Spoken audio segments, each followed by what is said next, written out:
unfortunately, the judge issued another ruling that, like her previous one, precludes us from bringing important evidence into the courtroom.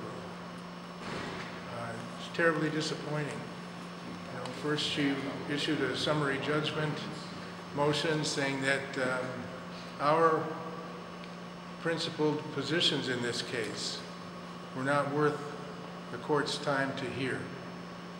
She gave a summary judgment to Enbridge, denying us the right to even speak up as to why we didn't want to give up our private property to them.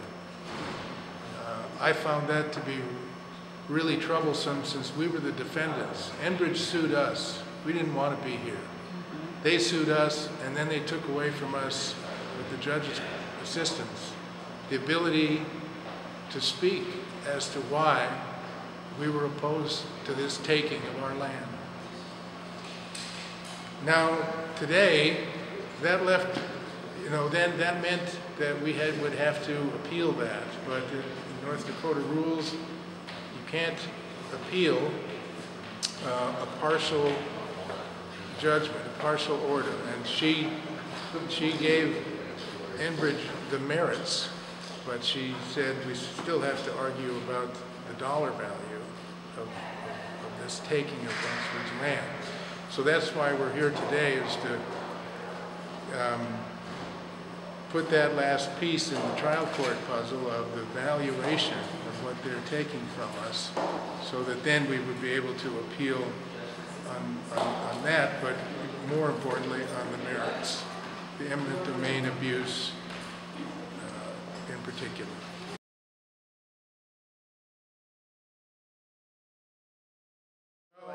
You know, they offered us all kinds of different amounts of money over time in the last few years, and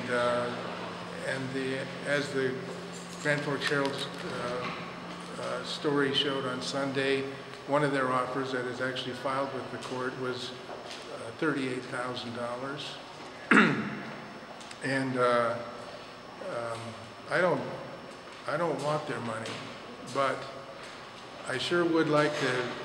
I think it's appropriate for them to make that kind of a contribution to paying our legal fees as we try to defend ourselves against them. Mm-hmm. We didn't bring this on, they did this to us. Mm-hmm.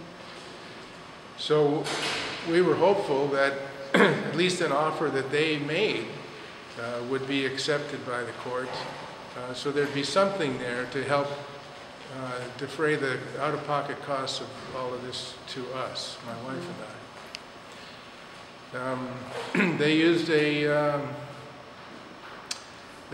a legal fiction, I would say, today to persuade the judge that any of those earlier offers of payment they wanted us to accept for their right to take our land,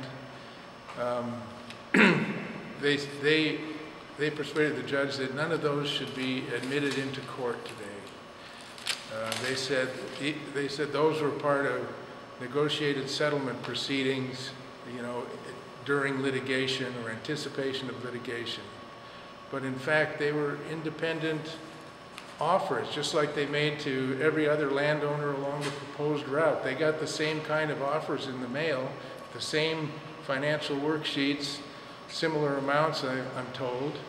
And that wasn't in anticipation of litigation. It was in anticipation of getting an agreement where they would be paid, the landowner would be paid, and Enbridge would have the right of way. Mm-hmm. Nonetheless, for whatever reasons, and this was terribly disappointing to get this second blow from the judge. For whatever reasons, she determined that she was going to characterize all of those different offers, even the ones filed with the court in the earlier parts of the case, as settlement negotiations and therefore not admissible in the court. Could you have demanded a jury trial today? Well, yeah, but over what? I mean, there was, Enbridge Enbridge wanted to give us $2,000. They hired an appraiser who came back and said our land was only diminished in value by $2,000 with this pipeline on it. And of course, he never looked at the record of spills and leaks, said it was not part of his assessment of the value. So they wanted to give us $2,000 today. And the only other number that was out there was an ag economist from NDSU had said that it was $12,000. So that's all that was on the table.